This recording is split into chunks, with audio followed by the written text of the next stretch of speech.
भाजपच्या कोर कमिटीची बैठक रात्री मुख्यमंत्र्यांच्या वर्षा बंगल्यावर पार पडली आहे। या बैठकीत निकाल लागलेल्या 10 पालिका आणि 25 जिल्हा परिषदांमधल्या परिस्थितीचा आढावा घेण्यात आला आहे। 25 पैकी 5 जिल्हा परिषदांवर भाजपची स्वबळावर सत्ता आहे। त्यात शिवसेनेशी युती केली तर 25 पैकी 12 ठिकाणी सत्ता येणार आहे। पण अर्थात हे सर्व मुंबईत शिवसेनेशी होणाऱ्या युतीवर अवलंबून आहे। त्यामुळे मुंबईत सेना भाजपची युती होण्यावर जिल्हा परिषद आणि पालिकांचं भवितव्य ठरणार आहे।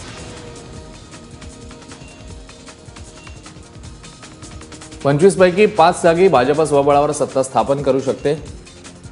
सेना भाजपची युती झाली तर नेमकं काय होईल तर जळगाव, चंद्रपूर, वर्धा, लातूर आणि गडचिरोली या ठिकाणी भाजप स्वबळावर सत्ता स्थापेल।